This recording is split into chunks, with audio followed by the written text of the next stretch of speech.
Hello everyone, and welcome to my Young and the Restless official 24 channel. I hope everyone is having a wonderful day. Before we begin, please hit the subscribe button and give this video a thumbs up. Lily Winters had promised herself she would keep her composure, that she would walk into society, face Phyllis Summers with dignity, and leave Genoa City without creating another headline-worthy blow-up. But all of that resolve shattered the moment she stepped into that bustling restaurant and saw Phyllis leaning over Kane Ashby like she owned him, like she had every right to insert herself into a marriage she spent months undermining. The room went silent as Lily stormed forward, her heels striking the floor like thunder, fury vibrating off her in waves that made even the waitstaff freeze. Kane shot up from his chair, startled, unsure what version of his wife he was about to face, but it was already too late. Lily had locked onto Phyllis with laser focus, her eyes burning, her jaw clenched so tightly her teeth could have sparked flames. "I should have known," Lily hissed, voice shaking, "I should have known you couldn't stop meddling for even one day." Phyllis smirked, that smug, self-satisfied curve of her lips that had tormented countless people in Genoa City over the years, but she didn't get a single word out before Lily stepped closer, raised her hand, and delivered a slap so sharp, so loud, so shocking that every last conversation in society died instantly. The slap heard around Genoa City echoed as Phyllis stumbled back, eyes wide, hand flying to her cheek, her signature red hair swinging with the force of the blow. Kane exhaled in disbelief, frozen somewhere between horror and a realization he had been trying to avoid for far too long. This moment wasn't about Phyllis, it was about him, everything he had done, everything he failed to prevent, everything he turned a blind eye to while Lily was fighting to keep her dignity intact. Lily's voice cracked with rage and heartbreak as she leaned in toward Phyllis, whispering in a tone that sliced sharper than any public confrontation Phyllis had ever faced, "Stay out of my life. Stay away from my family. Stay away from Kane. You are done with us." Phyllis tried to recover, tried to muster some bold comeback, but the entire room saw it. For once, Phyllis Summers had been rattled, truly rattled, and there was no quick-witted jab to save her this time. But Lily wasn't finished, not even close. She turned to Kane, eyes shimmering not just with anger but with the exhaustion of fighting for a relationship she realized she had been holding together alone for far too long. "You let her push and push, you let her get into our marriage, you let her manipulate everything until I barely recognized who we were anymore," Lily said, her voice trembling, but steady enough to let him know she wasn't backing down. Kane tried to reach for her, his voice soft, pleading, trying to explain, trying to apologize, but Lily stepped back, shaking her head. "No. Not this time. Every time Phyllis poked, you flinched. Every time she stirred something up, you let her. And every time I tried to fix what was breaking, you kept hoping it would fix itself. But it won't. It won't because you won't fight for us the way I have." Kane swallowed hard, the weight of her words hitting him like cold water, but Lily's gaze softened only slightly, enough to show she still cared, enough to show she was still hurt, enough to show this wasn't easy for her in the slightest. "I am done begging you to choose me over chaos," she whispered. "I am done cleaning up messes created by other women who shouldn't have been anywhere near our marriage. And I'm especially done letting Phyllis Summers act like she is the center of the universe." Kane tried again, desperate now, insisting that Lily misunderstood, that Phyllis had exaggerated everything, that he never meant for things to go this far, but Lily held up a hand, stopping him with the same steady, icy resolve she once used to run a multimillion-dollar company. "You want the truth?" Lily said, her voice low but filled with unmistakable finality. "I don't trust you anymore. Not with her around. Not with all the lies and secrets. Not after everything." And for the first time since she walked in, Kane seemed to truly understand, this wasn't a threat. This wasn't a warning. This was goodbye. Phyllis, attempting to recover her pride, lifted her chin as if she were about to fire off one of her infamous comebacks, but Lily beat her to it. "If you ever come near me again," Lily said, stepping so close their foreheads nearly touched, "I will make sure your world collapses just like you tried to collapse mine. Stay away from me. Stay away from Kane. Stay away from my children. You're poison, Phyllis, and I'm done pretending otherwise."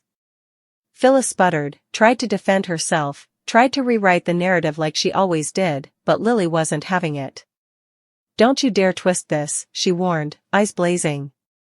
"This is on you. You pushed too far.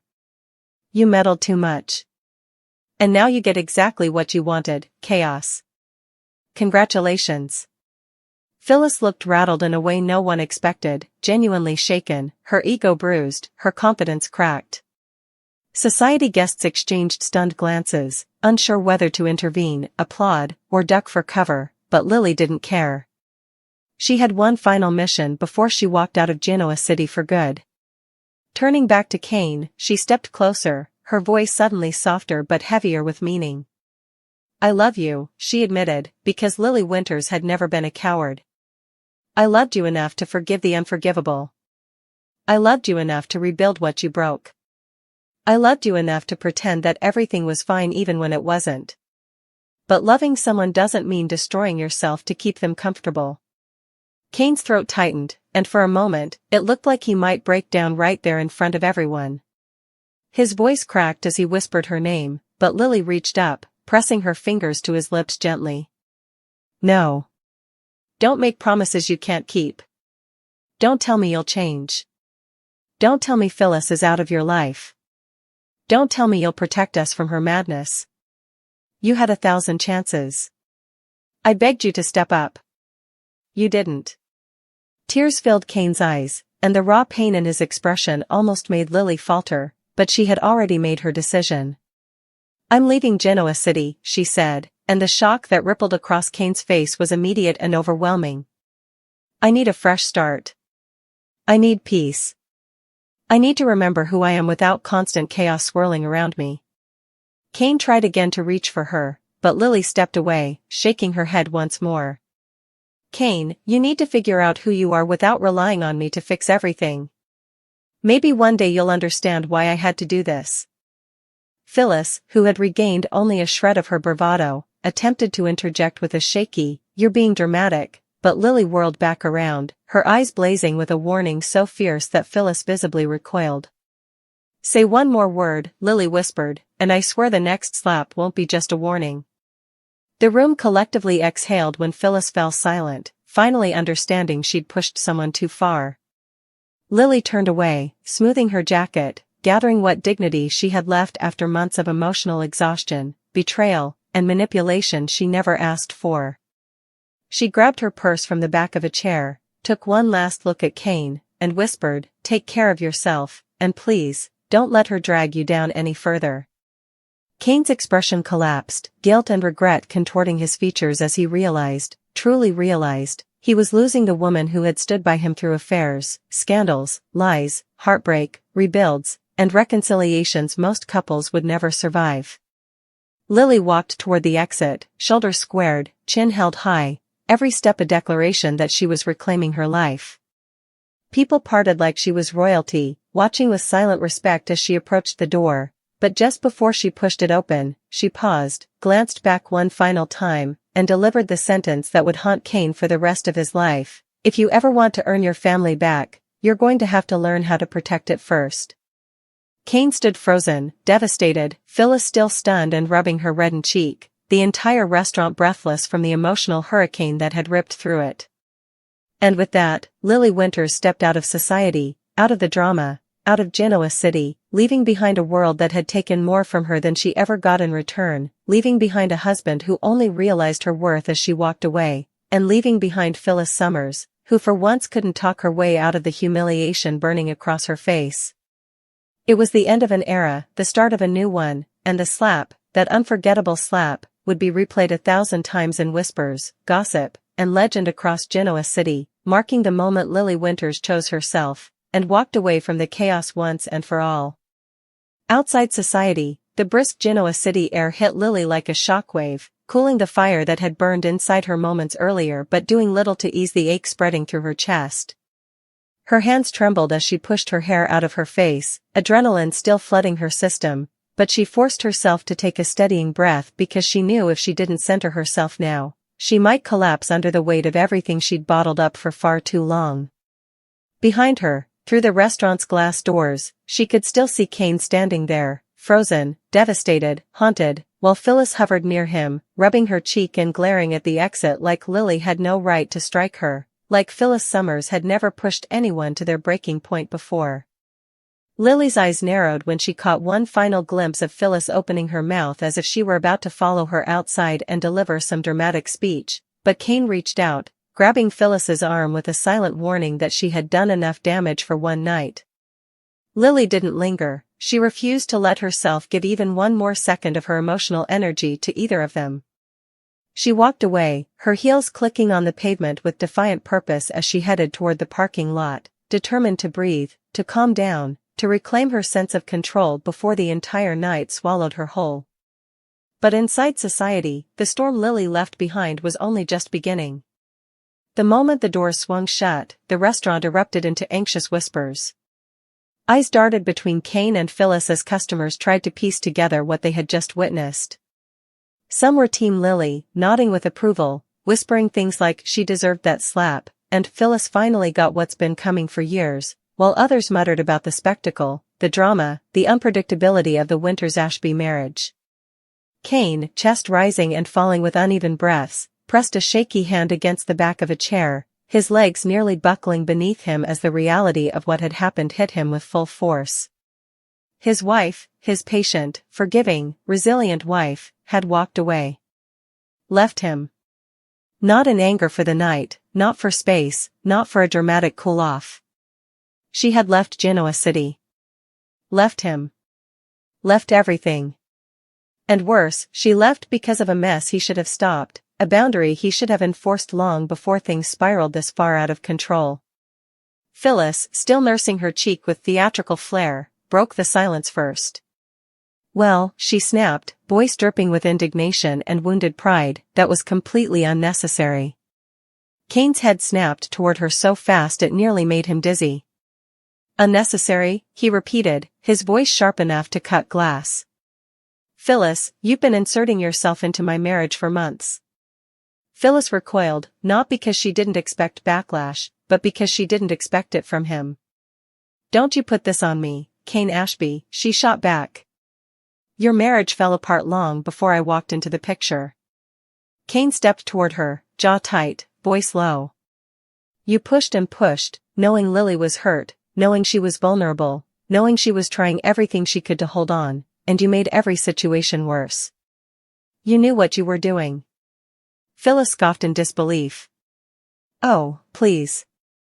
I didn't slap anyone tonight. I wasn't the one who just had a public meltdown. Kane's eyes flashed with anger.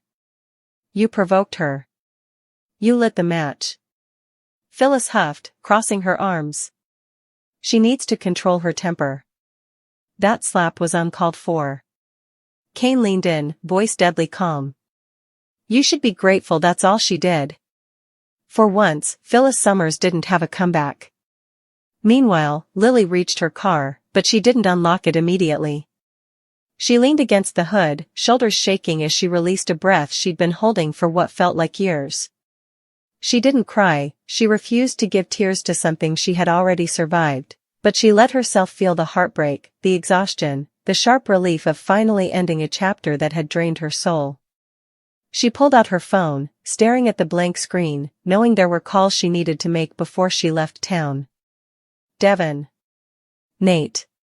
The twins. Her mother. People who deserved to hear the truth from her lips, not from gossip, not from Kane, and definitely not from Phyllis Summers spinning her own narrative across Genoa City. But before she could dial anyone, her phone buzzed, Kane. She stared at his name glowing on the screen, the device vibrating insistently in her hand. Part of her wanted to answer, to hear him out, to give him a final moment of closure. But the other part, the part that had been ignored, dismissed, and discounted, knew she couldn't do it. Not tonight. Not like this. Letting the call ring out, she powered off her phone, tucked it into her jacket, and climbed into her car. She needed space. She needed silence. She needed a version of herself that hadn't been defined by Kane's mistakes or Phyllis's manipulations. Back inside society, Kane dragged a hand down his face, overwhelmed, frustrated, and furious, mostly at himself. He turned away from Phyllis, ignoring her indignant muttering, and sank into a chair, staring at the table where Lily stood moments earlier. The sound of the slap still echoed in his mind, not because of the violence of it, but because of what it represented. Finality. Breaking point. Goodbye. Kane, Phyllis ventured cautiously, as though even she recognized she was walking on thin ice. Look, she's emotional. She'll cool off. She always does. Kane looked up with a glare so icy Phyllis actually stepped back. You don't know her, he snapped. You don't know what we've been through. You don't know what she's forgiven. You don't know what this cost her. Phyllis opened her mouth, but Kane cut her off again. And you sure as hell don't get to talk about my wife right now. Phyllis's lips pressed into a thin line. She wasn't used to being dismissed, but Kane was clearly done entertaining her. Just go home, Phyllis, he muttered. Haven't you done enough? The words struck her like a blow she didn't see coming. For a moment, just a flicker, Phyllis looked genuinely guilty, or maybe just stunned that Kane finally saw her role in the destruction. But guilt wasn't an emotion Phyllis handled well, it twisted into defensiveness almost instantly. I didn't force you two to fall apart, she said sharply. That wasn't my doing. Don't rewrite history. Kane closed his eyes and let out a weary exhale. Just go, he said again. And this time, Phyllis obeyed. Lily drove across town, passing familiar streets, the Chancellor Mansion, Hamilton Winter's offices, Chancellor Park, each spot triggering memories of laughter, reconciliation, forgiveness, heartbreak. Her mind replayed her relationship with Kane like a film, their early love, their wedding, the children, the betrayals, the rebuild, the hope she thought would last. But tonight made something undeniable, no matter how hard she fought, she couldn't fix what Kane refused to protect. And Phyllis wasn't the only problem. Kane's indecision, his insecurities, his chronic failure to enforce boundaries had left cracks in their marriage that someone like Phyllis could easily exploit. She drove toward Chancellor Park, parking near the benches where she used to take the twins when they were small, where she once planned a future with Kane that now felt like someone else's dream. She stepped out of the car, the cold breeze brushing across her face, grounding her. She needed this moment, this silence, to breathe and think clearly before she made any permanent decisions. But across town, Devin Hamilton's phone buzzed. The moment he saw Lily's name, followed by 3 missed calls from Kane, his stomach dropped. Devin didn't even wait, he grabbed his keys, racing out of his penthouse, already knowing something had happened. He headed toward society, assuming the chaos would still be unfolding there. And it was. When Devin walked inside, the room buzzed with gossip. People whispered the entire confrontation to each other as if it were breaking news. Devin's jaw clenched as he approached Kane, who was slumped over the table, shoulders curled inward, looking defeated. What happened? Devin demanded. Kane lifted his head slowly, eyes red, voice hoarse. She's gone, he whispered. Lily left. What do you mean she left? Devin pressed, voice rising. Kane swallowed hard. She said she's leaving Genoa City. Devin didn't hesitate, he spun around and stormed out, ignoring the questions people threw at him, ignoring Phyllis's lingering presence in the doorway. He pulled out his phone, calling Lily, but like Kane, he got nothing. Straight to voicemail. Devin's heart pounded. He had seen Lily strong, broken, hopeful, angry, but the version of her who left society tonight sounded like someone at the end of her emotional rope. Back at Chancellor Park, Lily sat on the bench, holding her hands together tightly in her lap. The moonlight reflected off the lake, casting a soft glow over the water. This moment felt like a crossroads, a place where she could either turn back, try again, forgive again, hope again, or finally choose herself. And she knew which one she needed to choose. Her phone buzzed with a message, Devin, I'm coming to find you. Please don't leave before we talk. Lily exhaled slowly, her heart aching. She didn't want to hurt her brother. But she also knew she couldn't stay in this cycle anymore. She texted back, I'm at the park. Come alone. Minutes later, Devon arrived, breathless, worry etched across his face.